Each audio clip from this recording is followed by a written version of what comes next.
Muy buenas tardes a todos y todas. Bienvenidos una semana más al quinto curso multidisciplinar para adultos con diabetes. Hoy es miércoles, hoy toca el grupo de diabetes tipo 2 y familiares y va a ser la última semana que tengamos a la educadora en diabetes Juani Ledesma, que es la ponente que tendremos hoy.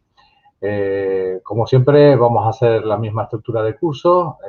Primera parte, 10 minutos después de 10 minutos para preguntas y dudas. 10 minutos de descanso y luego la segunda parte que será exactamente igual.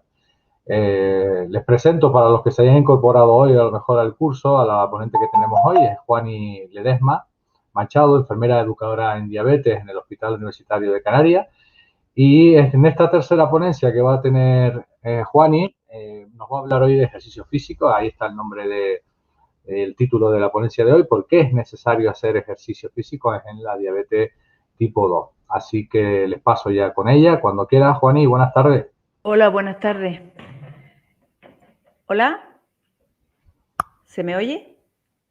Sí, perfecto. Vale, muy bien. Pasamos a la charla y vamos a ver. Bien. Bueno, hola, buenas tardes a todos. Hoy nos vamos a dedicar a hablar un poco de por qué es necesario hacer ejercicio en general, toda la población, pero como el grupo es específico en diabetes tipo 2 y prediabetes, pues vamos a centrarnos en ese perfil de personas. Los beneficios del ejercicio en la población general nadie los discute. Son beneficios, bueno, que si se hace el ejercicio de forma arreglada pues, y de forma constante, pues van a prevenir la aparición de muchos problemas de salud, como pueden ser la obesidad, porque hay un mayor gasto energético, por lo tanto previene la aparición de la obesidad. También ayuda a controlar la aparición de la hipertensión o los problemas de las grasas sanguíneas, como puede ser el aumento de triglicéridos, el colesterol, etc. Y, por supuesto, ayuda a prevenir la aparición de la diabetes tipo 2. Se ha visto que la población en general, más del 50% de la población en España es sedentaria, por lo tanto, las probabilidades de que ese porcentaje de personas sedentarias acaben con un problema de diabetes, de obesidad y de todos estos factores son altos. Por lo tanto, vamos a intentar introducir en nuestras vidas el ejercicio como algo natural, que desarrollemos, igual que nos duchamos, comemos, vamos a dar un paseo, vamos a ver una película al cine, pues vamos a intentar que el ejercicio esté dentro de nuestras vidas. Y además de prevenir toda esa serie de enfermedades, pues también es que incluso, pues desde el punto de vista de sensación de bienestar, mejoramos el estrés, muchas veces el estrés del día a día, del trabajo, etcétera, puede verse disminuido con una actividad física arreglada. Y la calidad de vida también, por ende, se ve beneficiada. Eso es en la población general. En las personas con prediabetes y diabetes, pues vamos a ver todo eso. Vamos, ayuda a prevenir la aparición en las personas que todavía no tienen un diagnóstico de diabetes, fomenta hábitos saludables, ¿vale? Mejora la autoimagen, porque cuando yo me veo saludable, que puedo hacer una actividad física y desarrollarla sin problema, mejora la autoimagen. Incluso el ejercicio favorece las relaciones interpersonales de grupo, por lo tanto, las relaciones sociales también mejoran. Forma parte del tratamiento en la diabetes tipo 2 el ejercicio. Si vimos al principio, el primer día hablábamos que un plan de alimentación saludable junto con algo de actividad física favorecía que disminuía la proporción o las probabilidades, mejor dicho, de diabetes tipo 2, tenemos que introducirlo con la misma intensidad que queremos cambiar los hábitos de alimentación, ¿vale? Por lo tanto, desde el punto de vista de tratamiento, hay que hacer hincapié que es parte del tratamiento porque los beneficios que aporta son muy importantes. Vamos a ver qué beneficios particulares encontramos en las personas con diabetes tipo 2. Hablamos el primer día de que había por definición en las personas con diabetes tipo 2 había un aumento de la resistencia insulínica. O sea, a la insulina que fabricaba todavía nuestro páncreas le costaba hacer su propio trabajo, era poco efectiva. Pues se ha visto y se ha en un montón de distintos estudios que el hacer ejercicio de forma regular, de forma continuada, baja la resistencia a la insulínica, hay mejor respuesta. Por lo tanto, vamos a conseguir mejores controles de glucemia y encima con menor cantidad tanto de medicación oral, si tenemos pastillas, como vulgarmente las llamamos, o insulina. Por lo tanto, es una gran ventaja que nosotros vayamos a no depender tanto de la medicación. Por otro lado, al activarme físicamente, yo voy a producir un gasto energético que hace que me prevenga la aparición de obesidad. Y si tengo sobrepeso, me ayuda a disminuirla, con lo cual es otra gran herramienta a la hora de yo intentar conseguir un peso saludable. Como dije anteriormente, las grasas sanguíneas, el colesterol el total baja, los triglicéridos bajan, incluso aumenta el colesterol bueno, el HDL que llamamos. Bien. Por otro lado, se ha observado que en personas con hipertensión leve o moderada, el hecho de que empiecen a hacer alguna actividad física mejora y que probablemente pasemos a un tratamiento medicamentoso, pues a lo mejor lo retrasamos. Mejora el estado cardiovascular, tanto el corazón, nuestro gran músculo, el que hace un poco el bombeo, mejora todo el riego del propio corazón, como que mejora todo el árbol circulatorio, ¿vale? Las personas con diabetes tenemos que tener, tienen que tener una buena circulación en las partes distales, en las partes más lejanas de nuestro corazón. Por ejemplo, mejora el riego en las piernas. Por lo tanto, es una gran ventaja. Disminuye el riesgo de aparición de lesiones o cualquier otra alteración. Y por otro lado, como decíamos, mejora el estado físico y psicológico, ¿vale? Por lo tanto, miren si tenemos ventajas o no ventajas al hacer ejercicio.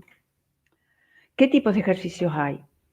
Realmente hay ventajas en todos los factores que he descrito aquí, con cualquiera de los ejercicios que se hagan, sean pues ejercicios aeróbicos, quiere decir que son ejercicios que van a gastar un alto porcentaje de glucosa por parte del músculo.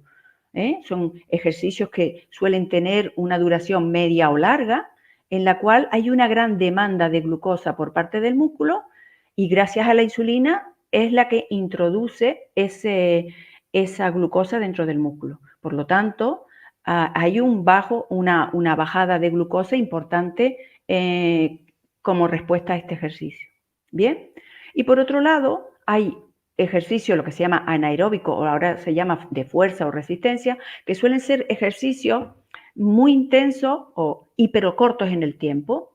Y claro, al ser cortos en el tiempo, el gasto por parte del músculo es bajo, pero se producen una serie de producción de hormonas a nivel hepático, en el hígado, que hace que muchas veces se eleven los niveles de glucosa después de realizar el ejercicio, ¿vale? Antes, a las personas con diabetes tipo 2 no se recomendaba mucho hacer ejercicio de este tipo, de fuerza o resistencia, pero se ha visto que al hacer un ejercicio de fuerza vamos a ganar masa muscular, con lo cual vamos a conseguir más masa, más músculo, y por lo tanto vamos a tener un gasto metabólico, un gasto en general aumentado. Por lo tanto, el ejercicio puede ser aeróbico, como resumiendo, aumenta el gasto de glucosa por parte del músculo. Se produce mayor bajada de energía. Por ejemplo, aquí puede ser correr, ir en bicicleta, yo qué sé, nadar un montón de metros, yo qué sé, 2 kilómetros en el mar o lo que sea. Mientras que, por ejemplo, el ejercicio de fuerza, por ejemplo, puede ser, pues, levantar pesas o, por ejemplo, el famoso HIIT, que son ejercicios muy intensos y muy cortos de tiempo, ¿vale? Y luego hay ejercicios mixtos, por ejemplo, jugar al fútbol o jugar al baloncesto tiene una parte que hay de gasto alto de energía en forma de glucosa, pero también tiene fases de mucha intensidad que pueden hacer que haya que se llama, o sea, que acabe haciéndose un ejercicio anaeróbico, con lo cual probablemente nunca hagamos ejercicios aeróbicos puros y anaeróbicos puros, sino que siempre probablemente hayan fases mezcladas, ¿vale? Bien. Para yo hacer ejercicio, evidentemente, todas las personas debemos de saber, de tener una evaluación detallada. Por ejemplo, si yo no he hecho nunca ejercicio, lo lógico y lo razonable es que se haga una valoración médica. La Asociación Americana de Diabetes, que es un poco un referente a la hora de planificar los cuidados, pues lo que habla es que todas las personas con diabetes tipo 2 de más de 15, diabetes tipo 1 de más de 15 años de evolución y los diabetes tipo 2 muchas veces incluso desde el mismo diagnóstico, porque probablemente muchas personas con diabetes tipo 2 cuando se les diagnostica ya llevan unos años con alteraciones en los niveles de glucosa y es bueno que nos hagan una valoración previa si queremos empezar un programa de ejercicio, ¿vale? Tenemos que hacer ejercicio con sentido común. No hay que hacer ejercicio como si no hubieran mañana. Lo que no he hecho en 5 años no lo puedo pretender hacer en una semana, ¿vale? Por lo tanto, partir desde una valoración médica para que nos dé, entre comillas, el visto bueno de qué ejercicios son los adecuados y en qué cantidad y en qué intensidad. Tiene que ser personalizado. Vamos a ver, a todo el mundo no se le puede decir vaya usted a correr o vaya a caminar. Parece que lo más barato es vaya a caminar porque no necesitamos unos costes especiales, unas zapatillas cómodas, una ropa cómoda y bueno, y una zona por donde esté yo viviendo, ¿vale? Pero debemos de plantearnos cuando queramos hacer ejercicio, el ejercicio ideal es aquel que nos guste, porque será el que vamos a mantener a lo largo del tiempo, ¿vale? Por ejemplo, si yo odio caminar, que me planteen caminar probablemente tenga poco futuro, pero a lo mejor a mí me gusta pues hacer baile de salón o baile tradicional, ¿vale? Entonces es importante ver qué nos gusta para luego ir programando un ejercicio que se mantenga en el tiempo. La intensidad y la duración ya ahora nos metemos un poco más para dar un poco hablar un poquito más en cuanto a estas características, ¿vale? La intensidad es, bueno, el nivel de esfuerzo a la que yo voy a hacer un determinado ejercicio, ¿vale? Y ese factor quizá es el que va a influir más en que se produzca una pérdida de peso, que se vaya a producir unos niveles más bajos de glucosa, etc. Por lo tanto, en la intensidad hay que definirla muy bien. Si una persona que previamente ha hecho ejercicio probablemente pueda empezar a hacer ejercicio a una intensidad mayor, pero si no, la intensidad va a depender de muchos factores. Hay varias fórmulas para intentar calcular un poco la intensidad que tenemos. Hay fórmulas matemáticas, como por ejemplo la famosa fórmula de la intensidad máxima es 220 menos la edad de la persona. Y eso nos daría, bueno, una determinada frecuencia cardíaca máxima. Por ejemplo, yo qué sé, si yo tengo 20 años y tengo 220 menos 20, yo podría llegar hasta, en teoría, a una frecuencia máxima mi frecuencia máxima sería de 200, pero evidentemente no se recomienda un ejercicio que se haga al 100% de la frecuencia máxima, sino que nos pondríamos en un rango entre el 55 y el 70. ¿Bien? También es verdad que hay factores que pueden un poco falsear a veces esa frecuencia máxima, personas, por ejemplo, que estén tomando beta bloqueantes o personas que tengan mayores o no, que tengan a lo mejor una neuropatía autonómica. Ese tipo de personas, esta forma de calcular la intensidad a veces no es muy segura.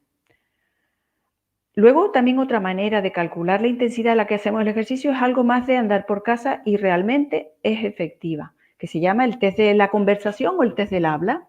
Y es que cuando vamos haciendo un ejercicio, por ejemplo, si vamos 2 personas caminando o en bicicleta, si yo puedo hablar con la otra persona, aunque sea un poco dificultosamente, pero puedo hablar, sería un poco la intensidad adecuada, sería un poco la intensidad a la que yo voy a estar consiguiendo el beneficio que busco. Pero si yo soy incapaz de hablar porque si yo hablo me ahogo, esos son señales de que el cuerpo me está mandando señales de que, oye, baja un poquito el ritmo porque probablemente no vaya a poder acabar la sesión de ejercicio. Y más que beneficio vayamos a tener un problema de salud, ¿vale? También está visto que la intensidad, a medida que una persona se va adiestrando, se va ganando capacidad física, la intensidad puede ir aumentando, ¿vale? Siempre que no existan contraindicaciones médicas, ¿vale? Por ejemplo, si yo tengo una cardiopatía, evidentemente, quien me va a tener claramente controlado la frecuencia a la que vaya y la intensidad que maneje, siempre es la parte médica, por supuesto, y probablemente el tipo de paciente lo mantengamos a unas frecuencias y a unas intensidades más pequeñas. ¿Y la frecuencia? Bueno, pues la frecuencia se ha visto que, por ejemplo, la ADA, como decíamos, dicen que al menos media hora al día de ejercicio diario. Y como mínimo a la semana tiene que ser pues 150 minutos, que suelen ser 5 sesiones de 30 minutos, o podemos juntarlo a 50 minutos durante 3 días. Y normalmente deberían de ser alternos, ¿vale? Todo el beneficio que vimos anteriormente lo vamos a mantener a lo largo del tiempo, por lo tanto, si yo el día que no haga ejercicio, yo voy a mantener una mejora de la resistencia insulínica, por lo tanto, es preferible hacerlo de forma fraccionada, aunque lo ideal sería que lo hiciéramos diario. También se ha visto que si no es posible por distintas circunstancias de tiempo, de problemas de salud, etcétera, si yo no puedo conseguir, por ejemplo, 50 minutos los 3 veces en una sesión sola, pues puedo hacer perfectamente pues 25 por la mañana y 25 por la tarde, ¿vale? Y sigo consiguiendo los mismos beneficios. Y el ejercicio anaeróbico, aquellos que dijimos que eran de fuerza, que lo que íbamos a conseguir era mejorar nuestra masa muscular. Además, vamos a conseguir también mejorar la captación de calcio por parte de los huesos con el ejercicio en general. Lo que se recomiendan son 2 sesiones o 3 a la semana, irlas intercalando con los otros ejercicios anaeróbicos. Por ejemplo, si yo los lunes, los miércoles y los viernes hago ejercicio aeróbico que gasto glucosa, probablemente los martes, los jueves y los sábados deberían ser pequeñas sesiones, ¿vale? De un poco de intensidad media alta con sesiones cortitas, ¿bien? Y eso así conseguiría mejorar mi masa muscular.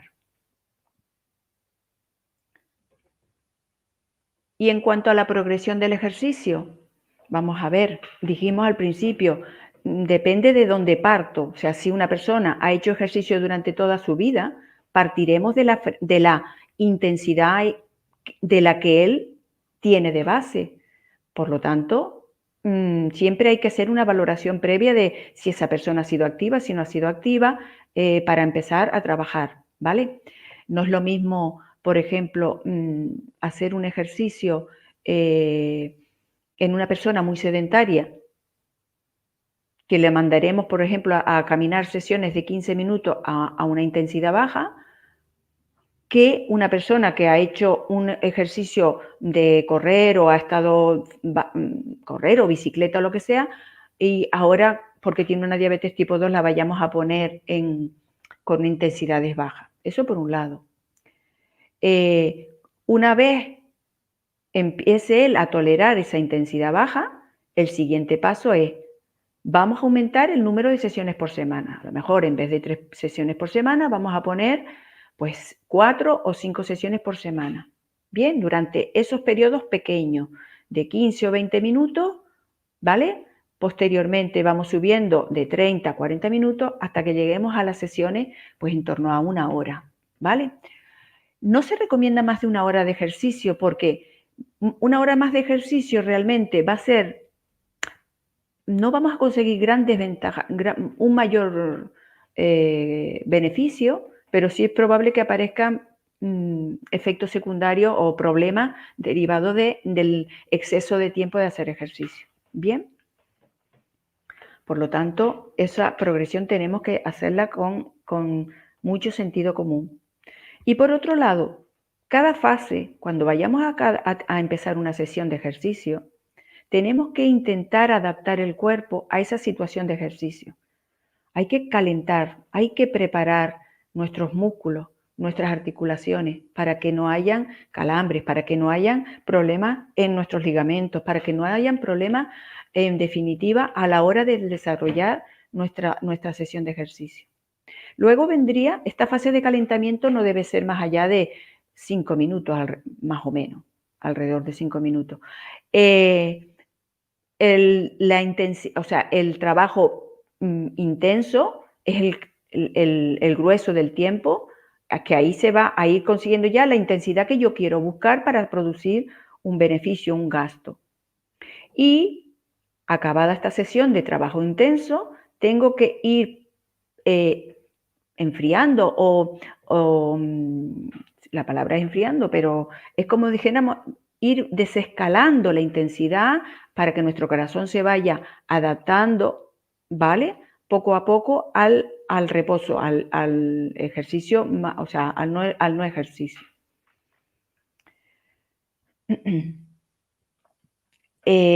Fran, me gustaría acabar aquí e intentar, pues, un poco que empiecen las preguntas y luego seguimos con la segunda parte, si te parece bien. Como quieras. ¿Hola? ¿Sí? Mira, que lo que te A ver si me comentaba pasan es, los compañeros. A ver. o si quieres Sí, seguimos, perdón. como quieran. No te preocupes. De todas maneras, todavía no han entrado preguntas. No sé si, Vale, bueno, a lo mejor no he visto al principio que podían hacerlas desde el principio. Y bueno, ya sí que aprovecho para los que nos están escuchando, que pueden plantear cualquier pregunta en el WhatsApp que pueden ver en la parte inferior de la pantalla. Envían ahí la pregunta que quieren que les aclare la enfermera educadora Juan y Ledesma sobre lo que está exponiendo y nosotros la leeremos aquí en público. ¿Vale? Si quieres ¿te puedes parece? avanzar Puedo algunos avanzar. minutos y bueno, Vale, si empiecen a llegar preguntas, pues te vale. paro y te digo que hay algunas, ¿vale? Muy bien. Vale, perfecto. Vale, pues entonces nos vamos a centrar ahora en, bueno, todos esos beneficios de que estuvimos hablando, pues lo tengo que hacer con unas mínimas normas de actuación para que obtener todo el beneficio y evitar en lo posible los efectos no deseados del ejercicio. Y lo primero de todo, si dijimos que el ejercicio aeróbico, porque no todos producen bajada, yo tengo que saber qué glucemia tengo antes de empezar el ejercicio para yo planificar, pues desde tomar hidrato o bajarme la dosis de medicación que tenga antes, por ejemplo, de insulina rápida si la tengo. Si el ejercicio es largo en el tiempo, por ejemplo, si yo voy a caminar 1 hora, probablemente con un control antes y un control después, si voy a una intensidad media, pues es suficiente. Pero si yo voy a jugar un partido de fútbol, probablemente me haga un control antes, un control probablemente en el intermedio y un control después, ¿vale? Eso por un lado. Aquí pone intentar hacer el ejercicio cuando tengamos un control aceptable, un buen control de la diabetes. Eso significa, por ejemplo, no debemos de hacer ejercicio cuando por determinadas circunstancias, por enfermedad, por distintas circunstancias, mantengo cifras muy, muy altas, por ejemplo. Si yo tengo cifras muy altas, lo que me está indicando es que tengo un déficit de insulina y probablemente no haya un buen transporte de glucosa hacia el interior de las fibras musculares. Por lo tanto, eso puede degenerar en un problema. No tanto en las personas con diabetes tipo 2, porque la diabetes tipo 2, sobre todo, puede ser que los diabéticos tipo 2 que tengan pauta de bolo basal, ya la reserva de su propia producción pancreática no exista y por lo tanto sea más vulnerable a producir cetosis, que es un poco el efecto no deseado al estar quemando, en vez de glucosa, estar quemando otra fuente energética como pueden ser las grasas, y no nos conviene esa situación. Entonces, mantenernos en un cierto grado de control de la diabetes. Eso no quiere decir que yo tenga que estar perfecto justo antes de salir a hacer el ejercicio.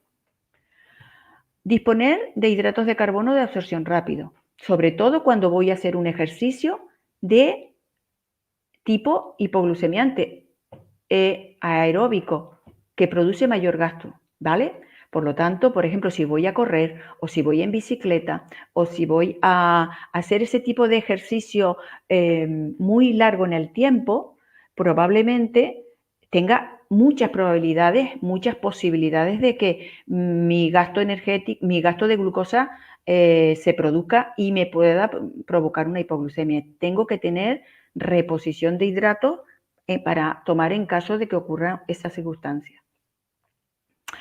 Cuando aquí habla de evitar el ejercicio, o sea, procurar evitar el ejercicio cuando las personas tienen insulina que tienen picos de máxima acción, no es el caso, por ejemplo, en personas con insulinas basales, por ejemplo, con glargina o la de Gludet, por ejemplo, la Touge o la Lantus o la... no me acuerdo ahora el nombre, el otro, el de Gludet. Bueno, total, en ese tipo de personas no hay un pico específico de acción de la insulina. Por lo tanto, esas personas deberán de hacer el ejercicio, bueno, pues en el momento que les venga bien. Pero si tienen asociado a esas insulinas lentas, insulinas rápidas, o, por ejemplo, mezclas de insulina, por ejemplo, Novomix 30, Novomix 40, Novomix 50 o Humalog Mix 50 o Mix 25, eso significa que en esos bolígrafos hay insulinas rápidas e insulinas lentas. Probablemente si yo voy después de ponerme una dosis de insulina de acción rápida, corra más riesgo de tener una hipoglucemia que si voy antes de ponérmela o cuando ya el efecto de esa insulina rápida se haya ido. Por lo tanto, tengo que saber, tengo que conocer la medicación que estoy utilizando para saber en qué momento corro más o menos riesgo de una posible hipoglucemia, ¿vale? Por lo tanto, todas las personas que están tomando medicación tienen que saber en cada momento qué acción tiene la medicación que toman. Estar bien hidratado. Está claro que cuando hacemos ejercicio hay que procurar también, otra cosa importante, hay que procurar no hacerlo en los momentos más calurosos. No ir a correr en agosto a las 3 de la tarde, porque el riesgo de deshidratación es alto y eso es una sobrecarga a nuestro aparato cardiovascular y puede tener problemas importantes. Y por otro lado, si lo que voy a hacer... ¿Perdón? Perdona, no, es que ha parecido porque te comentaba que de que me entraran preguntas que podía interrumpirte, pero si quieres acabar esta diapositiva y acabo este y pasamos a las paramos, preguntas, ¿te como parece? quieras. Bien. Vale, acabo este punto último ya. Y nada, en cuanto a la ropa, vamos a ver. Hay una cosa que se observa, yo he observado a lo largo del tiempo de experiencia que tengo, que muchas personas con diabetes tipo 2 o prediabetes que tienen obesidad tienden a abrigarse demasiado para sudar. Y pensando que al sudar lo que estás quitando pierdes peso, evidentemente, pero no estás perdiendo grasa, estás perdiendo líquido. Entonces te vas a deshidratar más rápidamente. Y eso es una situación grave que puede desencadenar situaciones de descontrol absoluto, ¿vale? Hasta colapso cardiocirculatorio. Entonces, por favor, hay que transpirar cuando hacemos ejercicio, tenemos que mantener una buena temperatura del cuerpo, hay que utilizar calzado cómodo. Ya veremos más tarde cuando hablemos de las neuropatías que los pies son muy vulnerables. Si voy a correr tiene que ser un calzado cómodo, ¿vale? Adaptado a nuestro pie, que no produzca lesiones que me vayan a producir problemas. Dime, Fran, ¿lo dejamos aquí y seguimos? Perfecto, como quiera. Sí, ya tenemos algunas preguntitas que nos han entrado, pues se han animado nuestros televidentes. Y voy a empezar por, bueno, nos comentan aquí, ¿quién nos podría planificar el ejercicio en un centro de salud? Evidentemente, evidentemente nuestro médico y nuestro equipo de salud, ¿vale? Por lo tanto, nuestro médico debería de valorar un poco qué perfil de persona está delante, qué limitaciones tiene para poder proponer un ejercicio. Por ejemplo, a lo mejor una persona con largos años de evolución y quiero motivarlo a que haga ejercicio, probablemente, normalmente, siempre decimos, vaya usted a caminar, que muchas veces no lo decimos ni siquiera con la misma potencia y convicción que cuando decimos, haga usted una alimentación saludable.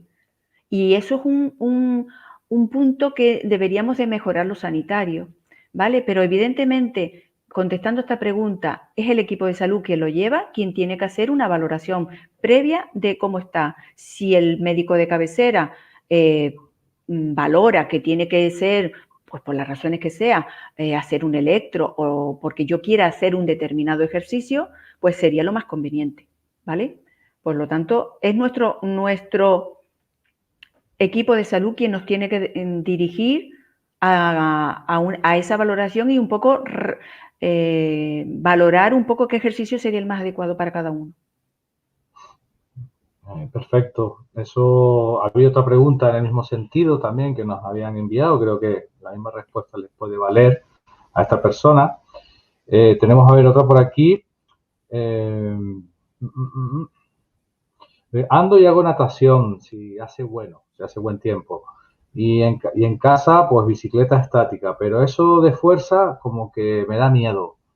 Es tan importante el ejercicio de fuerza, es necesario para las personas del tipo 2. En el pasado escuchábamos a Isaac Rojas, especialista de educación física, en esta edición anterior, la cuarta, donde precisamente hablaba de la importancia de la fuerza, pero no utilizar máquinas, no era necesario utilizar máquinas hasta que te guíen, sino con el propio cuerpo, ¿no? Estos ejercicios que hay, sí, eso sí, tenerlo bastante cuidado para no lesionarse y fijándose bien en los movimientos que recomiendan los expertos, ¿no? Pero bueno, esta persona en este caso comenta eso, que le da miedo los ejercicios de fuerza, supongo que por las máquinas que pueden haber en las plazas públicas. Claro, claro. Es que, por ejemplo, si vas a hacer ejercicio en máquina, probablemente, imagínate que coges unas mancuernas para aumentar un poco el ejercicio de la parte superior de los brazos. Evidentemente, cogeríamos mancuernas de muy bajo peso, a lo mejor de menos de 1 kilo, ¿vale? Y, por ejemplo, ¿quién te va a decir o quién nos va a orientar? ¿Cómo nos podemos orientar de si esa intensidad es buena o no? Normalmente los ejercicios de fuerza suelen ser, pues, hacer por ejemplo, flexiones de los brazos, imagínate 10 repeticiones, descansamos 2 minutos y volvemos a hacerlas. Si a mí, yo llego a 10 repeticiones, a 12 y yo sigo dándole, como que no me está costando nada, eso me está indicando de que yo puedo perfectamente añadir un poco más de intensidad, pero evidentemente no pasar de 1 kilo a 4 kilos, a lo mejor pasaré a 1,5 kilos. Siempre vamos a intentar, a la hora de desarrollar el ejercicio, yo voy a anotar que yo puedo hacer esas repeticiones, el número de repeticiones que me pongan, 10 repeticiones, por ejemplo, a esa intensidad de 1 kilo, por ejemplo, y digo, pues yo puedo hacer 20, pues a lo mejor sería el momento de pasar a 1,5. Y cuando yo los haga a 1,5, estoy un tiempo haciéndolo a 1,5. No tengo que ir subiendo, sino cuando yo, ese movimiento repetitivo también hace que yo gane más masa muscular, ¿vale? No necesito hacer sentadillas con una pesa de 5 kilos en cada parte de la barra. Puedo hacer perfectamente sentadillas, pues incluso con 2 botellas de medio litro. Puedo hacer movimientos de bíceps y de tríceps. A lo que voy es, el ejercicio de fuerza no significa ir a un gimnasio y coger pesas o subir, ponerte resistencia en los pies de 20 kilos. Yo puedo hacer ejercicio de medio kilo, de 1 kilo, y mi cuerpo es el que va a irme diciendo, oye, párate. Pero evidentemente siempre con una buena valoración médica.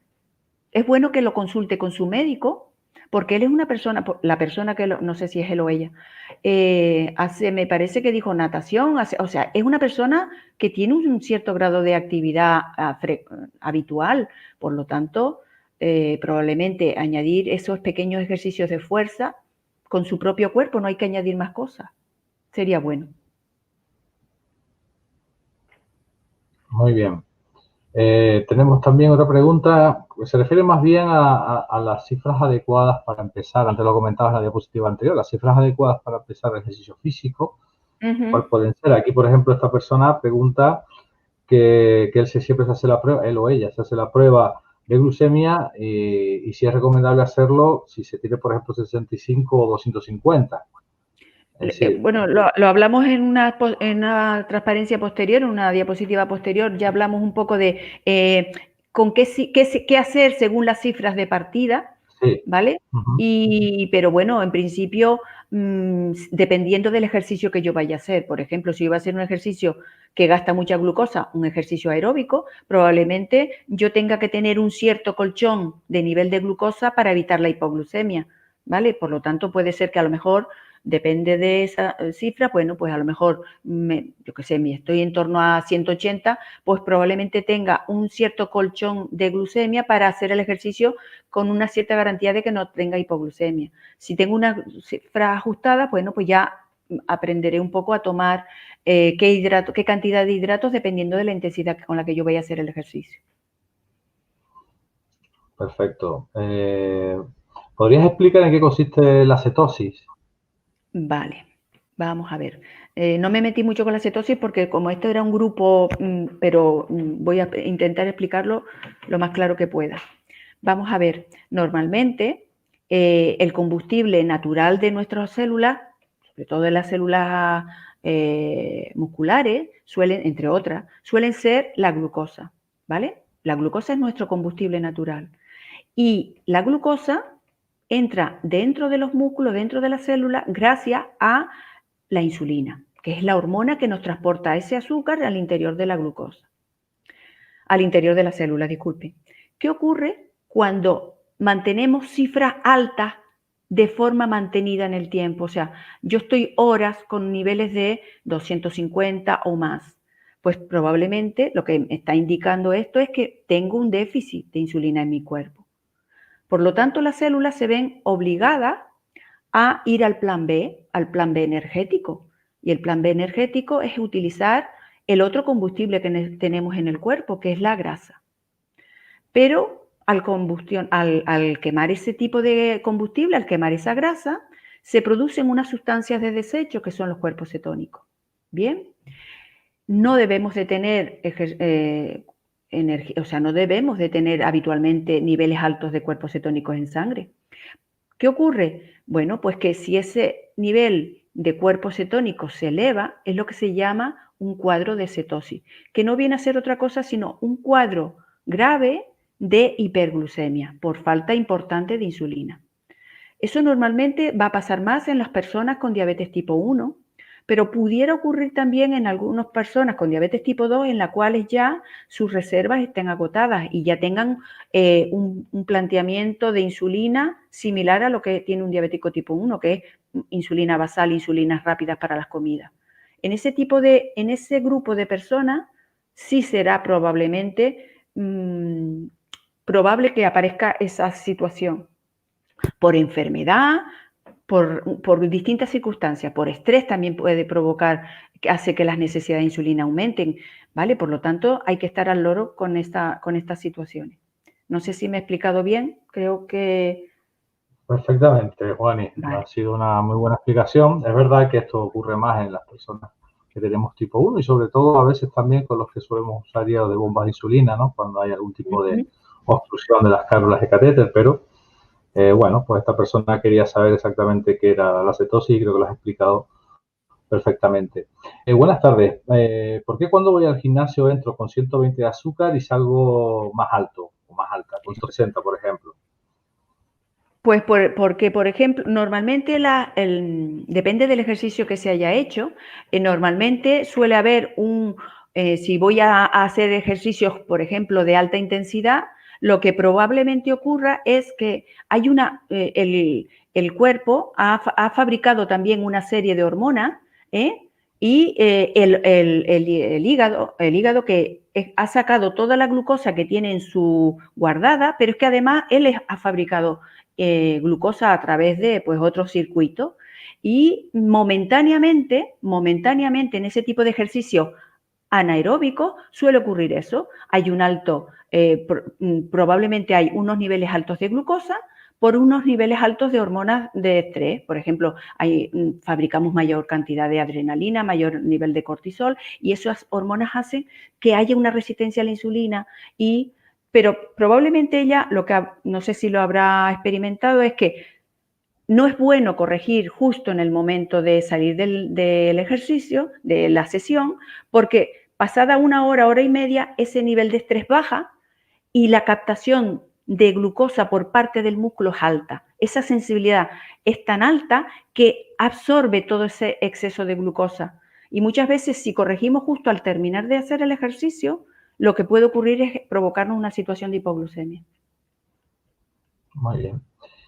Otra preguntita tenemos por aquí, Juani. ¿Es recomendable que la actividad se haga rutinaria, siempre a las mismas horas e intensidad para controlar las ingestas previas y el consumo de glucosa durante el ejercicio para evitar así las hipoglucemias? A ver, ese sería el ideal, que fuera siempre como muy, muy metódico, a las mismas horas, con las mismas situaciones, pero muchas veces pues no se puede, pues porque tenemos turnos distintos de mañanas o de tarde, o hay días que hay distintas circunstancias que nos rodean en la vida que impiden que el ejercicio a lo mejor lo hagamos siempre a unas horas fijas. Lo ideal sería que lo hiciéramos así, porque eso mejoraría un poco, quitaríamos factores que pueden influenciar las alteraciones. Entonces, eso sería el ideal, pero si no puedo, eso no significa que no tenga que hacer ejercicio. Perfecto. Bueno, y ya la última pregunta, bueno, es una persona que si tú conoces alguna página web o algún tipo de enlace en YouTube donde den buenos consejos de ejercicio físico para personas con diabetes. Quizás a lo mejor también podemos decir que bueno, si nos escriben al correo electrónico de la Asociación de Diabetes de Tenerife, podemos enviar algunos enlaces interesantes de páginas web que están, pues, seguras, que están pues, bastante bien científicas, no solamente de la Sociedad Española de Diabetes, sino hay también de muchas otras entidades que hacen un trabajo muy profesional de este asunto, teniendo en cuenta patología de las personas. Aquí en Tenerife, por ejemplo, hay una entidad muy colaboradora nuestra de la ADT, donde tuvimos, como lo comentaba antes, el año pasado, en la cuarta edición, a Isaac Rojas, que es un entrenador personal bastante reconocido, que tiene un centro de entrenamiento, entrena de manera individual a las personas y desde el punto de vista de la rehabilitación, incluso personas de élite, ¿no? Deportistas de élite. Podemos facilitar los contactos de esta entidad, si la persona que ha hecho esta pregunta es de Tenerife, y si no es de Tenerife, pues podemos facilitarles también enlaces interesantes de páginas web de ejercicio físico recomendado. Solo tienen que escribirnos a info@diabetenerife.org. Es exactamente el mismo correo donde le hemos enviado los enlaces y las contraseñas. Utilicen uno de esos correos que han recibido para formular la pregunta sobre los enlaces, o en el mismo WhatsApp que están viendo lo pueden formular a partir de mañana para ver si también lo podemos enviar por ahí. Muy bien, pues Juan, y no tenemos más preguntas. Yo creo que podemos Vale, pasar, para esta primera parte, podemos pasar al pequeño descanso y luego ya vale. tu segunda parte para seguir hablando sobre este interesante tema. Muy Pues bien. muy bien. Nos vemos Pues dentro venga, de un hasta ratito. ahora mismo, Bueno. hasta ahora.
Hola de nuevo, pues vamos a comenzar la segunda parte de la sesión de hoy que está presentando Juana Ledesma, enfermera educadora del Hospital Universitario de Canarias y que nos está hablando del ejercicio en la diabetes tipo 2. Cuando quiera, Juani.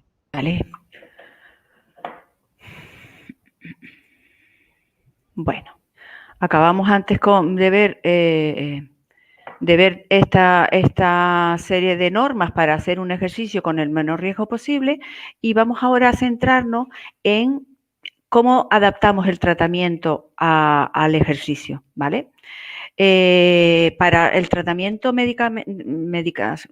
con medicación de la diabetes hay un arsenal amplio, por lo tanto, dependerá de la medicación que tengamos, la actuación va a ser una u otra. Por lo tanto, antes lo comenté y sigo reiterándolo, tenemos que conocer los efectos de la medicación que tomamos para evitar, para conocerla cómo funcionan y para evitar y adaptar a situaciones que no sean habituales. Por ejemplo, las personas que en la diabetes tipo 2, una de las primeras medicación que entra en juego es la metformina, que esta medicación lo que hace es mejorar la sensibilidad a la insulina.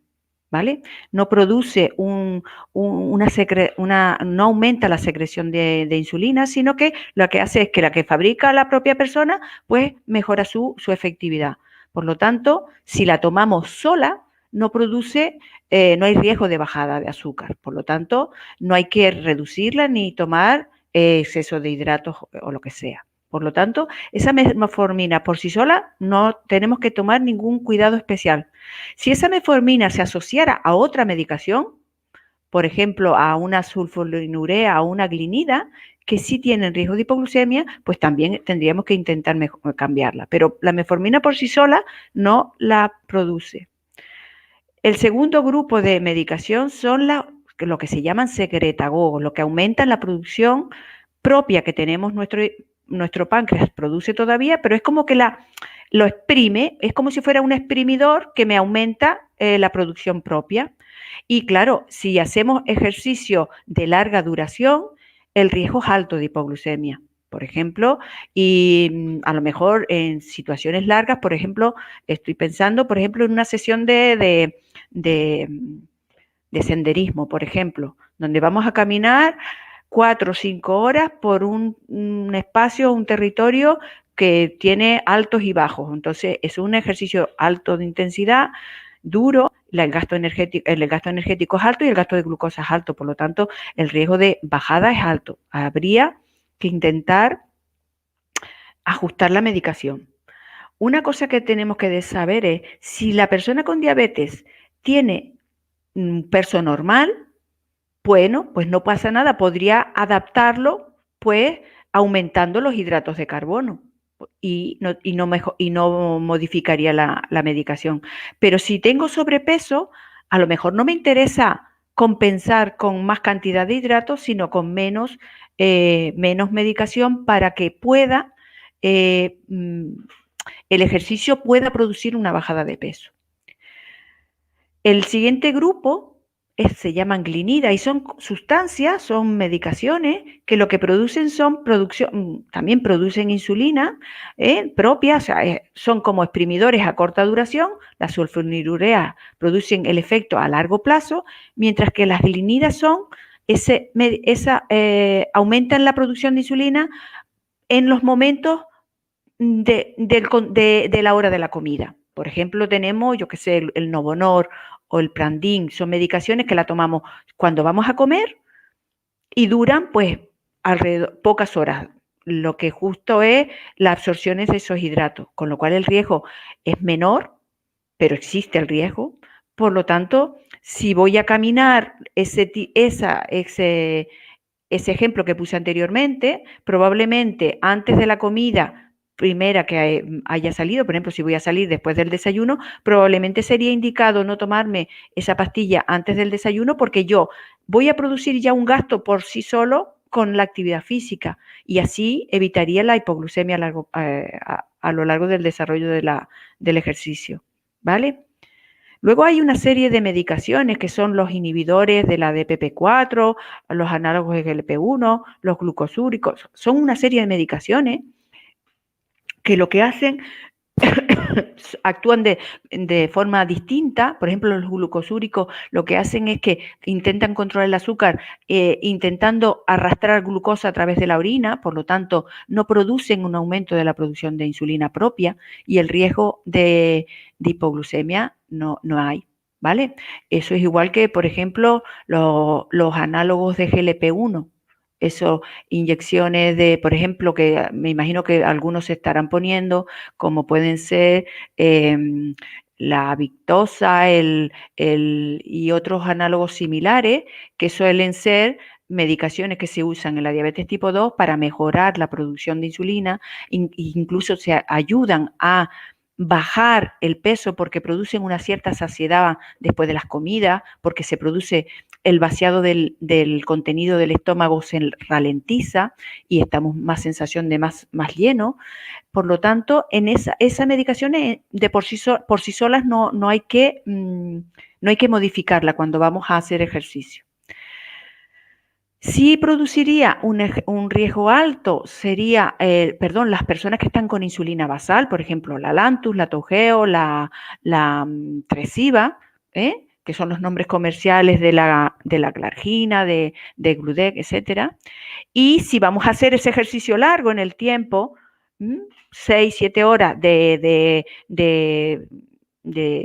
senderismo, pues sí habría que hacer un ajuste de esa insulina basal antes de salir, porque probablemente corra un cierto grado de un cierto riesgo de que aparezca la hipoglucemia a lo largo del trayecto. Y además, con ese ejercicio largo, yo probablemente también necesite ajustar con hidratos de carbono. O sea, que en los ejercicios largos, personas que están con insulina probablemente tenga que hacer las dos opciones. Aumentar un poquito los hidratos de carbono para que tenga un cierto aporte continuado de hidratos y al mismo tiempo bajar por el otro lado esa dosis de insulina que habitualmente me pongo en una situación de no ejercicio, ¿vale? Si el ejercicio es cortito, por ejemplo, si yo voy a caminar 1 hora, aunque sea un ritmo medio, realmente no tendría por qué hacer un cambio de insulina, un cambio en la dosis. ¿Y qué pasa si yo estoy con mezclas de insulina o con múltiples? Cuando ponemos múltiples dosis estamos refiriéndonos a personas que tienen insulinas lentas por un lado y rápidas antes de cada comida. Por lo tanto, aquí el riesgo es alto y dependerá un poco del ejercicio cuando lo vayamos a hacer. Si yo voy a hacer un ejercicio justo después del desayuno, donde yo me he puesto mi insulina rápida, probablemente ahí yo sí tenga que hacer un ajuste de la insulina rápida, ¿vale? Si yo voy a hacer ese senderismo que dije antes, probablemente vaya a tener que ajustar la insulina de antes del desayuno, la del parón para comerme el bocadillo y la fruta en mitad de la caminata y probablemente en las posteriores si ese ejercicio ha sido largo. Por lo tanto, tenemos que intentar siempre dependiendo del tiempo del ejercicio, de la intensidad que yo le ponga, sobre todo de la intensidad y del tiempo, son ejercicios que gastan glucosa, probablemente tenga que hacer algún ajuste, o en hidratos, o en insulina, o puede ser que en ambos. Por lo tanto, insisto, tenemos que conocer la acción de la medicación que nos han prescrito para poder tomar decisiones adecuadas. ¿Qué hacemos cuando hay un ejercicio no programado? O sea, nos vemos en una situación en que ya tengo la medicación tomada y me surge un ejercicio que yo no tengo previsto. Me llaman y me dicen, vamos a caminar o vamos a hacer tal cosa. Evidentemente, ya yo la insulina la he tomado, ya la pastilla me la he tomado, por lo tanto, yo no puedo hacer acciones con la medicación. Tengo que ajustar con los hidratos de carbono si lo voy precisando. Si es un ejercicio programado, bueno, pues dependiendo del tratamiento que tenga, pues ya hago una cosa u otra. Si es intenso y de corta duración, son ejercicios que suelen gastar muy poca glucosa, lo que dijimos al principio, por lo tanto, probablemente no tenga que hacer ajustes en la insulina. Probablemente con el ejercicio incluso vaya a llegar alto y en las hora y media o 2 horas posteriores al ejercicio yo vaya a ver una bajada. Bien, por lo tanto, otra cosa que tengo que saber. Y si es largo, intenso y largo, bueno, pues ya yo qué sé, una sesión de bicicleta de 20 o 30 kilómetros, correr medias maratones, ese tipo de ejercicios que son muy largos y muy intensos, tienen que estar muy bien planificados, sabiendo qué reducciones de insulina me pongo. Evidentemente, esos ejercicios largos en el tiempo y de intensidad no son ejercicios para empezar una persona que acaba de comenzar a plantearse hacer ejercicio. Son para personas muy entrenadas, que conozcan muy bien su diabetes, que conozcan su respuesta ante el ejercicio. Porque todas las personas no tenemos la misma respuesta ante el ejercicio. Aunque son pautas generales, luego una de las cosas que tenemos que tener clara es cómo respondo yo a este ejercicio que voy a hacer, porque puede ser que yo responda de una manera y el compañero que tengo al lado responda de otra manera. Por lo tanto, cuando yo planifico un programa de ejercicio, hay que irlo haciendo poco a poco, en parte para irnos conociendo. Eso suele ocurrir mucho en las personas que debutan con diabetes, deportistas, que a lo mejor no deportistas profesionales, no tiene por qué ser así, sino personas que habitualmente tenían una intensidad de ejercicio alto, de actividad física y de deporte alta, y que luego, después del debut, tienen que aprender a conocerse para aprender a programar, adaptarse a esta nueva situación. Antes hablaba alguien qué hacíamos, con qué glucemias podíamos partir.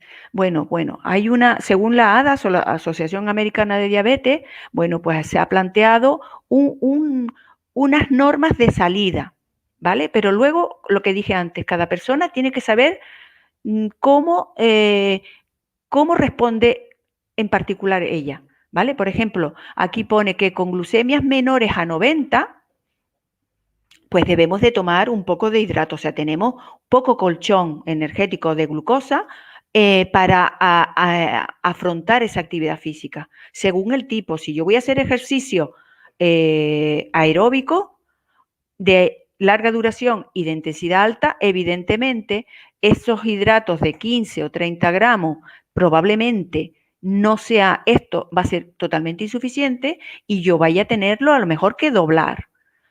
Si yo voy con glucemias entre 90 y 150, bueno, pues me dicen tomar alrededor de 15, 30, perdón, sí, porque realmente es que estoy saliendo. ¿Qué pasa si yo estoy saliendo aquí con 95? Tendría que tomar hidratos también, ¿vale? Cuando ya tengo un colchón un poquito más amplio, 350, 250, lo mismo, parece que tengo un cierto seguridad a la hora del desarrollo de ese ejercicio, a priori no tendría por qué tomar hidrato, incluso llevarlo y tomarlo cuando empiece a bajar la glucosa. A priori no tendría por qué tomarlo antes, ¿vale? Y, como siempre, dependiendo tenemos que valorar qué ejercicio voy a hacer, cuánto tiempo lo voy a hacer y a qué intensidad lo voy a hacer. Eso es lo que me va a decir si como más o como menos o no como. ¿Y qué ocurre con las glucemias cuando estoy alta realmente? Cuando estoy con cifras por encima de 250, 350. Ya ahí me está hablando de que mis niveles de insulina en sangre son bajos, ¿vale? Entonces, probablemente ahí tenga que ir con mucho cuidado dependiendo del ejercicio. Si yo voy a hacer ejercicio, pues por ejemplo, aeróbico, a caminar o en bicicleta o correr, probablemente me venga bien. Pero si yo voy a hacer ejercicio de sesiones de fuerza, por ejemplo, de HIIT, que son ejercicios muy cortos en el tiempo, pero de alta intensidad, probablemente acabe en una situación de hiperglucemia y no me interesa. Entonces, a lo mejor hay que intentar, bueno, pues ver un poquito en qué circunstancias estoy. Una cosa que quiero comentar, que a veces puede ocurrir, y me imagino que algunos lo ha experimentado, es qué pasa cuando, por ejemplo, las sesiones de ejercicio, por ejemplo, fútbol o baloncesto, sesiones de entrenamiento en las cuales yo tengo una cierta respuesta tendente a las hipoglucemias, tendente a gastar glucosa, mientras que el día del partido normalmente suele haber unos niveles altos de glucosa. ¿Por qué? Porque el nivel de estrés de la competición están ahí produciendo muchas hormonas que hacen que la insulina le cueste muchísimo mantener un nivel de circulación de glucosa hacia el músculo y probablemente me acabe el ejercicio con hiperglucemia. Por lo tanto, incluso dependiendo de las circunstancias, puedo responder de una manera u de otra. ¿Y qué riesgos hay ante el ejercicio? Básicamente, la hipoglucemia es el problema mayor que existe, el riesgo mayor, sobre todo en los ejercicios aeróbicos, y suele ser por desajustes en hidrato o por desajustes en insulina, ¿vale? Es importante que las personas se hagan controles previos para poder controlar ese nivel de glucosa, que no se me baje la glucosa en el momento del desarrollo del ejercicio. Pero a veces en determinados ejercicios puede ocurrir que acabe el ejercicio y no tenga una hipoglucemia, incluso acabe con una cierta hiperglucemia y luego, pasadas las horas, acabe teniendo una hipoglucemia. Por ejemplo, vamos a seguir con el ejemplo de la sesión de senderismo. Si esa persona que fue esas 4 o 5 horas de senderismo no se ajustó la insulina o tomó hidrato, ¿qué ocurre? Que, como hemos comentado, básicamente la glucosa empieza a gastarse primero en los músculos, con lo cual hay un agotamiento de la glucosa de la parte muscular y gracias para equilibrar la situación, bueno, pues lo que hace el hígado es que va soltando la pequeña reserva que tenemos de glucosa guardada en el hígado. Nosotros tenemos glucosa, pues, en la célula, en el torrente sanguíneo, básicamente, y dentro del hígado hay una pequeña reserva en forma de glucógeno hepático. Vale, pues cuando hacemos ejercicio aeróbico, el primer ejercicio, la primera energía de la que tira la célula es de la glucosa del músculo. Una vez se agastan esa reserva y yo sigo haciendo ejercicio, hay una cierta compensación y el hígado empieza a soltar esa glucosa que hay guardada. Pero el hígado tiene también otra manera de producir glucosa, que es a través de la formación de glucosa a través de las proteínas. ¿Bien? Y encima se producen una serie de hormonas. ¿Pero qué ocurre? Que acabado ese ejercicio, nuestras reservas, tanto hepáticas como musculares, terminan y pudiera ser que pasadas 8, 10, 12, incluso dependiendo del ejercicio, hasta 24 horas después, pueden presentarse bajadas de azúcar. Por lo tanto, hay que estar muy atentos a los controles de glucosa, después de haber hecho un ejercicio importante. Bien, las personas que hacen ese tipo de ejercicio, pues deben de tener aumentar el número de controles para evitar este riesgo que se puede presentar. Esto es lo que se llama la hipoglucemia tardía. Y por otro lado sería la hiperglucemia, que se produce por esa descompensación por estrés, que se produce o por ejemplos de alta intensidad que son tan cortos que al músculo no le da tiempo de gastar glucosa, pero al mismo tiempo se están fabricando esa serie de hormonas que hacen que acabemos con un periodo de hiperglucemia, ¿vale? Por lo tanto, bueno, mucha prudencia, no se debe de corregir justo cuando terminemos la sesión de ejercicio, sino si pasadas hora y media, 2 horas, seguimos alto, pues entonces probablemente necesitemos algo de corrección en forma de insulina rápida para corregir esa situación, ¿vale?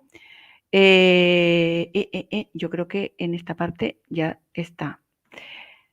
¿Y qué pasa con el ejercicio en personas que tienen complicaciones crónicas.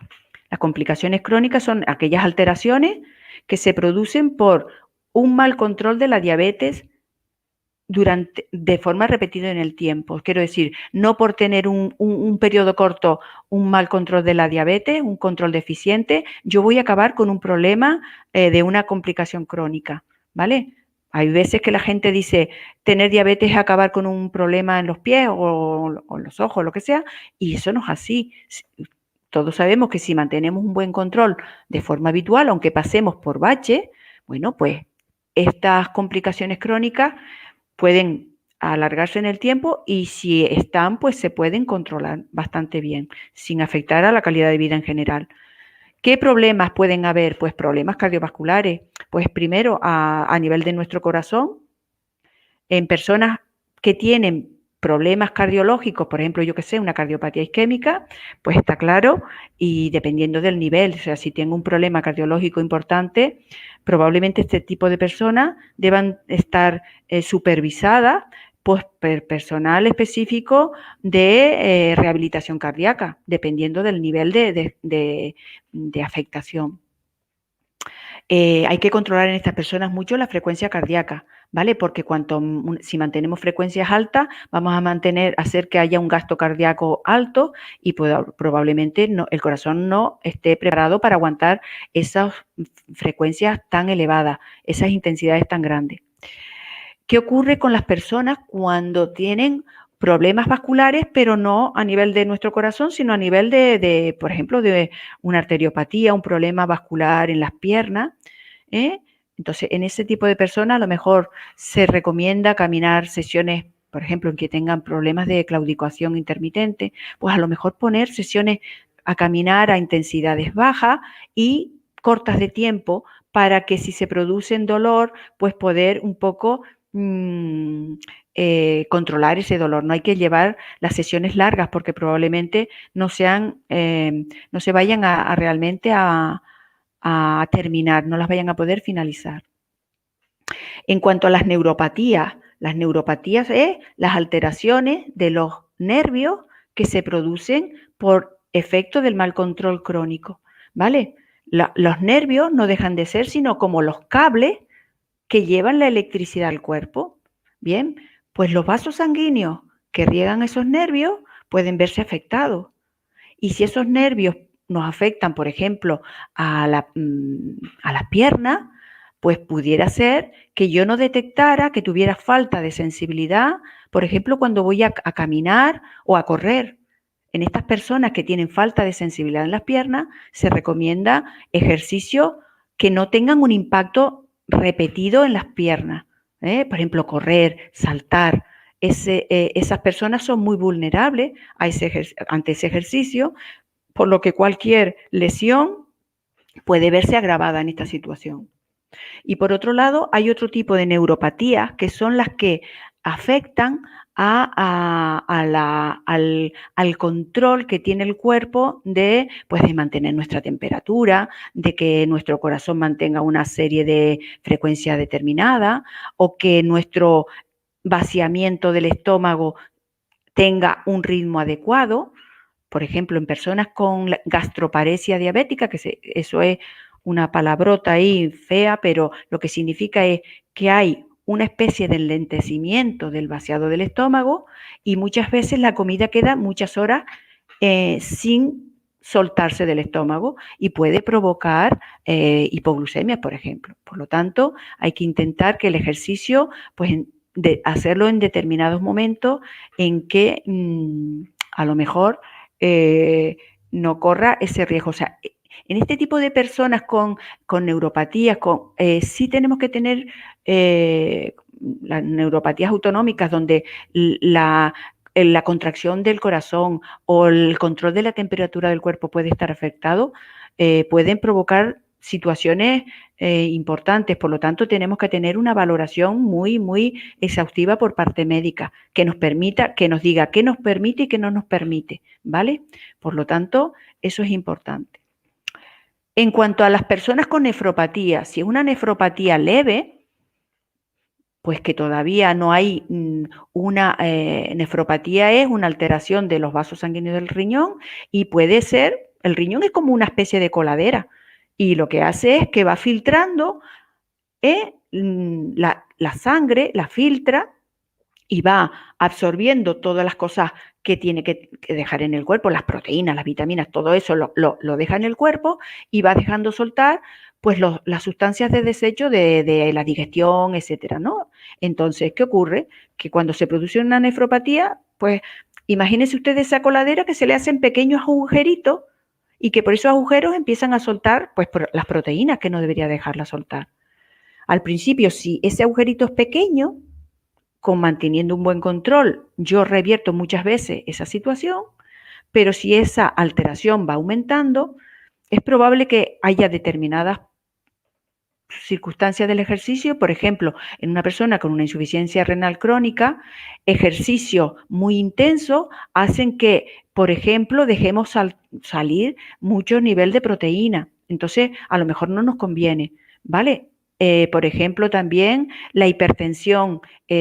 Tampoco es bueno tener ejercicios que aumenten la presión arterial. Por ejemplo, si yo tengo una nefropatía importante, avanzada, no debería ir al gimnasio a levantar pesas porque ese aumento de presión pudiera influir en que esa complicación pues se vaya un poco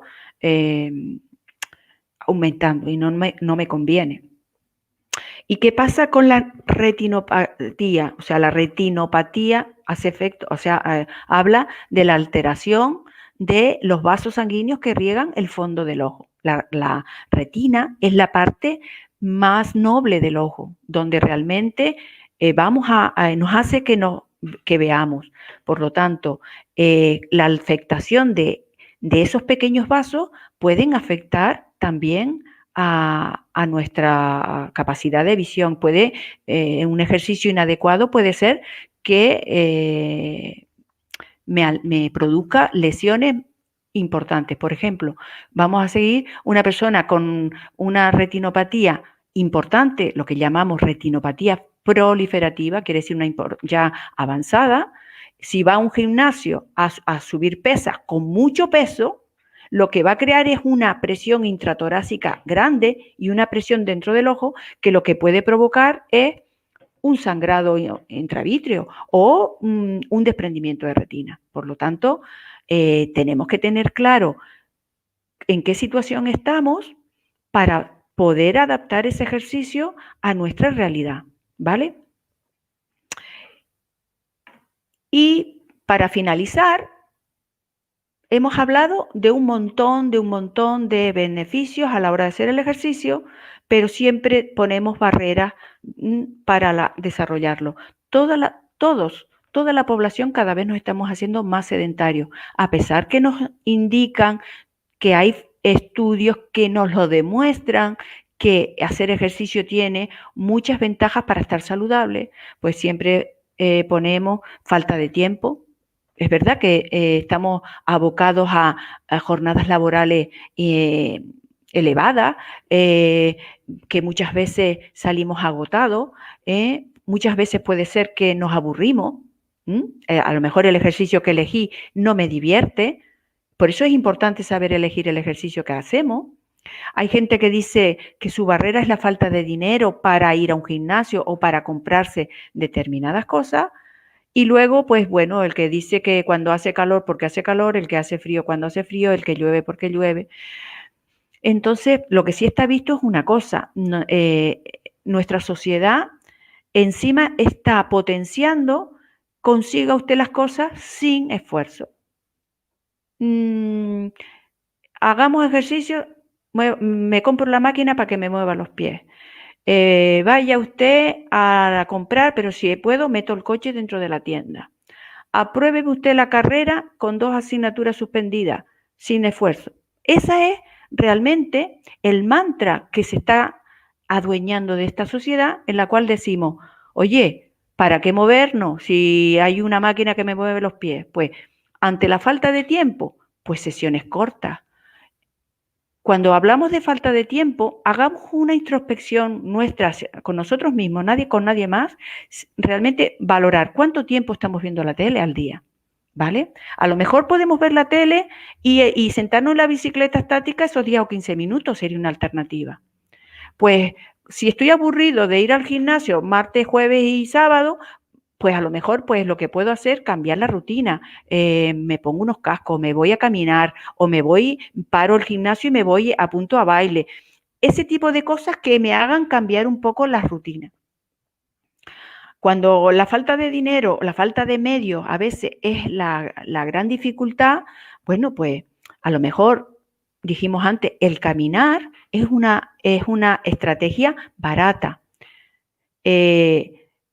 Podemos dedicarle un tiempo, bueno, pues al aire libre, desplazar, o simplemente, pues a lo mejor estoy cansado, trabajo 10 horas en el trabajo y no tengo tiempo. Pues mira, a lo mejor lo arreglo pues yendo a caminar al trabajo caminando, o voy en bicicleta, o me bajo de la guagua 3 paradas antes y voy caminando. Ese tipo de estrategia, dejo de usar el ascensor y utilizo las escaleras. Ese tipo de alternativas que me activen en la vida diaria podría ser una herramienta para movernos más, hacer un gasto más grande, mejoremos un poco la sensibilidad de la insulina, mejoremos el peso y hagamos que tengamos unas expectativas de salud a largo plazo mejores. Aquí hay una serie de ejercicios para hacer en casa. Por ejemplo, esto sería un ejercicio de fuerza, ¿vale? Esto sería trabajar la parte superior del brazo y simplemente es hacer con su propio peso ese ejercicio. Si yo quiero meterle poca intensidad, me pondré muy vertical, y si yo estoy muy preparado físicamente, pues me iré inclinando, pues a lo mejor un poco más, ¿vale? Pues con el palo del escobillón, no hace falta pesa, me pongo a hacer sentadillas, ¿vale? O movimientos laterales, ¿bien? O con las botellines de agua sentada en una silla, subiendo y bajando los brazos para mejorar nuestra actividad física. Hay, pues, rutinas en YouTube, un montón, canales para entrenar un montón, pero lo mejor sería, como recomendó Fran anteriormente, hacer ejercicio con entrenadores que conozcan la diabetes, que sepan un poco adaptar a estas circunstancias para evitar los problemas, los efectos secundarios como hipoglucemia, etcétera, etcétera. ¿Vale? Por lo tanto, aquí acabamos, ¿vale? Espero que nos reprogramemos todo para aquí en adelante y plantearnos que 15 minutos, 20 minutos al día probablemente podamos disponer para empezarnos a mover. Pues nada, muchas gracias. Fran, cuando tú quieras. Pues muy bien, Juani, muy interesante también esta segunda parte. Espero que haya servido mucho a quienes nos estén siguiendo, sin que nos entre alguna pregunta. Mientras estabas haciendo tu exposición, recuerdo que una de las actividades que hacía nuestra asociación, lo hizo solamente el año 2019, este año no pudo ser por las circunstancias de esta pandemia, es que tener un reto deportivo también es muy positivo. Y cuando hablo de reto deportivo no es ir a correr una maratón o hacer una actividad de esta tan intensa, sino, por ejemplo, hacer un camino de Santiago, ¿no? Hay mucha gente que le gusta, y eso pues conlleva una preparación previa, que es lo que te obliga a salir por lo menos algunas veces por semana a caminar. Y bueno, el mejor ejercicio, uno de los mejores, o por menos impacto que provoca es ese, ¿no? El caminar. Y eso también es una idea buena para cuando se pueda volver a hacer el Camino de Santiago, ¿no? Que seguramente nuestra asociación volverá a organizar cuando se pueda otra edición de esas, ¿no? Bueno, tenemos algunas preguntas, pero antes de nada también te quería comentar, cuando hablamos de los principios activos de algunos fármacos para diabetes, que a lo mejor mucha de la gente no conoce ese principio activo en sí, o a lo mejor solamente lo conocen por su marca comercial, ¿no? La metformina, por ejemplo, que es uno de los antidiabéticos más utilizados, tiene diversos nombres, ¿no? No sé si puedes comentar alguno de estos nombres de la metformina. Por ejemplo, el Dianben sería un indicativo, un nombre comercial, pero normalmente ahora como las recetas electrónicas, las recetas médicas, normalmente suelen Sí, ser mucho los genéricos, claro. probablemente ellos lo vayan relacionando ya, esos nombres pueden ser que los vayan, les suenen de algo, ¿vale? Vale, bien. Pero es conocer el nombre, pero yo haría hincapié en que tienen que conocer los efectos y hacerles hincapié que pregunten a su médico cuando les cambian la medicación, que les pregunten cómo actúan, qué efectos tienen para que ellos puedan tomar decisiones adecuadas. Muy bien. Es que, claro, precisamente hay algunos medicamentos o fármacos antibióticos orales que no producen hipoglucemia. Ujú, Esta es una de las causas por las cuales a veces nos llegan a la asociación, correos electrónicos o nos llaman por teléfono para decir, oye, que a mí es que no me dan las tiras reactivas de glucosa.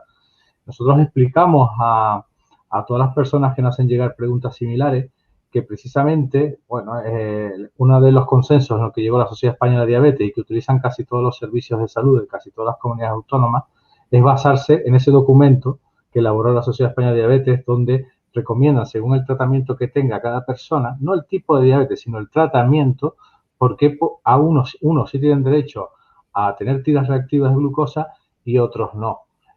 Una de las circunstancias por las cuales no dan tiras reactivas a determinadas personas es aquellos que utilizan esos fármacos, por lo menos estamos hablando en lo público, lo privado es otro mundo, pero en lo público por lo menos no suelen dar las tiras reactivas a personas que utilicen por sí solo alguno de estos fármacos que no son hipoglucemiantes, es decir, que no ujú, producen bajones de azúcar, hipoglucemias, ¿no?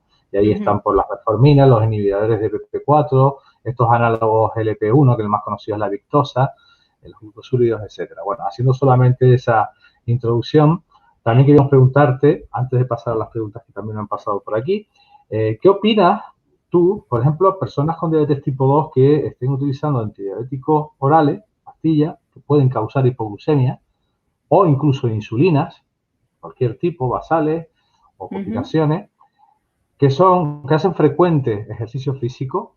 ¿Qué opinas que con el perfil de estas personas puedan utilizar y se les financie también públicamente los nuevos sistemas de medición de glucosa, sean los monitores continuos de glucosa o los sistemas FLAP famosos, el Freestyle?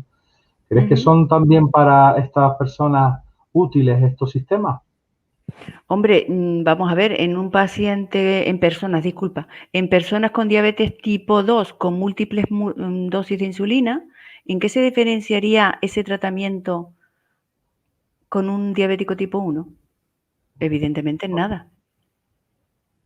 Por lo tanto, serían a lo mejor candidatos. Por ejemplo, ¿por qué se le pone? A ver, no sé en el resto de las comunidades autónomas, pero por ejemplo, aquí, para las personas con, yo qué sé, con pancreatitis, con pancreatectomía, etcétera, están dentro de Sí. ese patrón, ¿no? Dentro de esas indicaciones. Pues una persona con diabetes tipo 2 con múltiples dosis de insulina en pauta bolo-basal, ¿por qué no?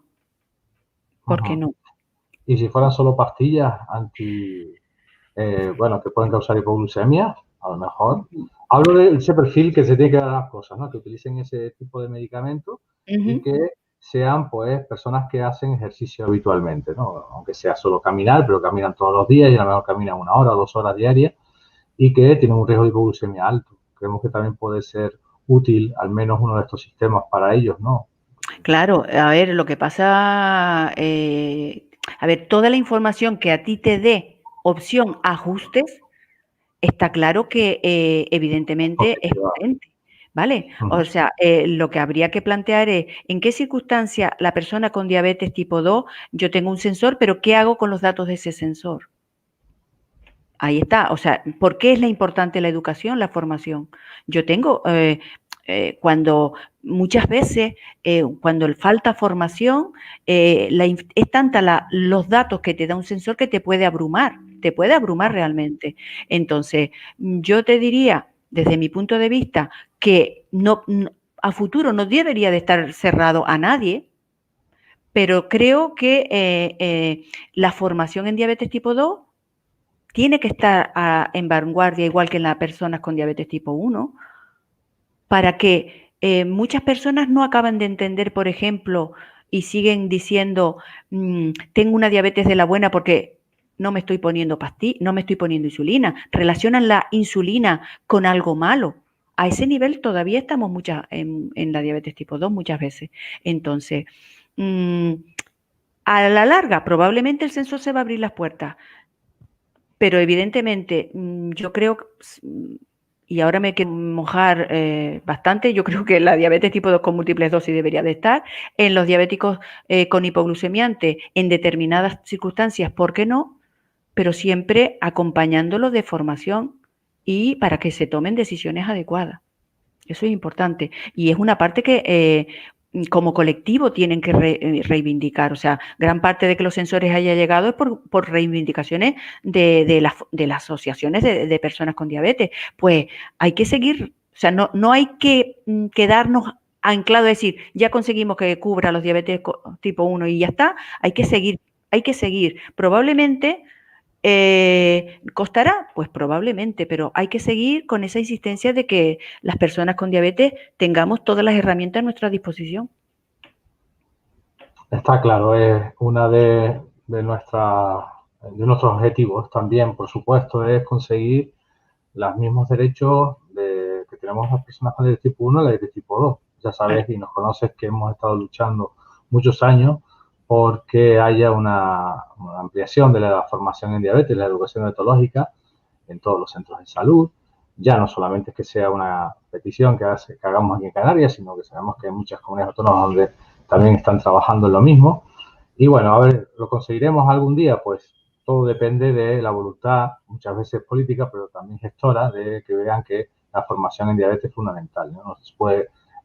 No se puede acceder a este tipo de sistemas modernos, por llamarlos así, aunque ya no son tan modernos, ya tienen unos años, si no tenemos formación. Es decir, a un tipo 1, cuando nos van a colocar un monitor continuo o una bomba de insulina, necesitamos pasar por los hospitales para que personas como Juan y Desma nos den una formación, un reciclaje de un aparato que vamos a tener en nuestras manos, que tiene un coste importante y que tenemos que darle el mejor uso, ¿no? Bueno, pues aquí tengo algunas preguntas. Por ejemplo, nos preguntan, ¿se puede poner la insulina en las piernas o brazos antes de realizar ejercicio? Vamos a ver. La recomendación antes era que no se podía poner, porque es verdad que cuando yo voy a correr y pongo la insulina en las piernas, pues hay un mayor flujo hacia los músculos, ¿vale? Pero no está muy demostrado que aumente el flujo en el tejido subcutáneo. Por lo tanto, oye, a veces pudiera ocurrir que la hipoglucemia se pone, por ejemplo, por una técnica incorrecta, por una aguja, por ejemplo, demasiado larga para el tejido adiposo que tenemos. Los hombres suelen tener, sobre todo la gente que hace ejercicio, suele tener una capa grasa muy, muy cortita y probablemente algunas inyecciones de insulina la acabemos poniendo en el músculo si utilizamos agujas no adecuadas. Entonces, vale, por norma, no debemos, por precaución, sobre todo, y revisar la técnica de inyección para que no utilicemos agujas excesivamente largas en unas capas grasas que no me garanticen que yo esté dejando esa insulina en un tejido subcutáneo. Muy bien. Nos preguntan también por aquí, hacer ejercicio como el senderismo en lugares muy elevados, en altitud, aquí pone, por ejemplo, en las cañadas del Teide, ¿influye la glucosa? Por otro lado, esta persona nota que no le sienta muy bien cuando va a altitudes muy elevadas, cuando va a caminar, y se supone que es por la tensión arterial. Hombre, en los ejercicios, yo no soy una experta en este tipo de ejercicios, pero cuando hacemos ejercicios a alturas altas, a alturas importantes, yo qué sé, subir al Teide o etcétera, hay una demanda mayor de oxígeno. Entonces, tenemos que ser, por ejemplo, personas muy bien preparadas, porque probablemente notemos un aumento del cansancio, un aumento de la disnea. Entonces, cuesta más hacer ejercicio en zonas altas que, por ejemplo, a la altura, al nivel del mar. Por ejemplo, muchos deportistas de élite vienen a prepararse a las cañadas para para aumentar la masa, el nivel de glóbulos rojos para tener más capacidad respiratoria y poder rendir mejor. Por lo tanto, influye. Que si influye la altura en la glucosa, pues no te sabría decir. No te sabría decir, no he leído yo ningún estudio donde pudiera explicarse esa situación de mayor probabilidad de hipoglucemia o de hiperglucemia. Eso no lo he leído. Que no sé si existe, no lo he leído simplemente. Muy bien. No, yo tampoco. Cuando por experiencia propia, aunque yo tengo otro tipo de diabetes, sí que noto que en altas altitudes, pues bueno, cuesta más hacer el ejercicio físico por esa demanda o déficit de oxígeno que hay, que requiere pues más esfuerzo, ¿no? Quizá a lo mejor ese aumento de esfuerzo puede provocar también más facilidad la glucosa, pero tampoco he escuchado si hay algún estudio científico sobre eso. Pues Juani, de momento no hay ni más preguntas. La verdad es que es un tema bastante apasionante el hablar siempre del ejercicio físico, lo importante, todos los beneficios que nos ofrecen, ¿no? Ya no solamente para el tema estético, como lo usa mucha gente hoy en día, que sí, que baja peso, define músculos y demás, sino a nivel psicológico también da muchos beneficios, a nivel físico de salud, por supuesto que también, haciéndolo con prudencia, poco a poco. En fin, que realmente muy interesante tu charla. Tengo aquí otra pregunta. Bueno, se refiere ya a un tema quizás no más para lo de lo que has expuesto. En la sanidad privada no facilitan tiras reactivas a los pacientes con tratamiento oral. Sí, exacto, es verdad, también tenemos constancia de eso, pero bueno, hay personas que pueden tener o utilizar algún tipo de análogos GLP-1 y sí tenemos constancia que algunas mutuas dan las tiras reactivas, ¿no? Para ello, digamos, tienen combinaciones con otros antidiabéticos que pueden producirlas, ¿no? Pero por regla general es verdad que no dan tiras reactivas de glucosa a personas que no utilizan fármacos que produzcan hipoglucemia. Pues Juani, darte las gracias en nombre de ADT. Un año más has estado en uno de estos cursos. La verdad es que encima todos los que nos has hecho de formación también, incluso para profesionales, eres formadora también de profesionales sanitarios. Muchísimas gracias. Han sido 3 semanas con 3 temas muy interesantes e importantes que espero que hayan servido a todas las personas que nos han seguido. Y volveremos a vernos, seguramente, ¿no? Nosotros lo tenemos más fácil, estamos muy cerca de... Sí. Pues bueno, nada, solo agradecer a la asociación el que haberme invitado otra vez, me encantada de participar como siempre, y a las personas que han participado a lo largo de estas 3 sesiones, pues vale, un abrazo grande y cuídense en esta situación de pandemia y de COVID, que tenemos que tener mucho sentido común y mucha paciencia. Un abrazo a todos. Muy bien, pues bueno, buenas noches, Juani. Bueno, hasta pronto. Bueno, hasta luego. Y a todos ustedes, pues solamente recordarles que la próxima semana vamos a tener también, el próximo miércoles, 2 sesiones muy interesantes. Llega el turno a las compañeras de la Asociación para la Diabetes de Tenerife. Por un lado, vamos a tener a Jessica Martín, que es trabajadora social, especialista en coaching social y sociosanitario, que lleva ya una experiencia de muchos años trabajando en nuestra asociación y que va a hablar de nuestro entorno. Ella ha titulado su intervención como el entorno cuece o enriquece. Entonces, pues va a ser seguramente una sesión muy interesante, como todas las que da ella, y que hablará sobre todo de lo que tenemos a nuestro alrededor, en lo social, en lo laboral, en todo tipo de entorno. Y luego, seguidamente, en la segunda parte, va a ser una sesión doble la próxima semana, Elsa Espinosa, que es nuestra psicóloga sanitaria, especializada en educación y atención a personas con diabetes, con una larga experiencia ya de prácticamente 18 años en este mundo, nos hablará de las claves para vivir con diabetes y salud emocional. También será pues una charla muy interesante porque está claro que el bienestar nuestro mental influye muchas veces y tiene mucho que ver con el éxito de controlar esta enfermedad, la diabetes, ¿no? Le elevo a todos a que el próximo miércoles se conecten otra vez. Recuerden, 5:30 hora local canaria, 6:30 hora peninsular. Y hasta entonces, desearles buenas noches.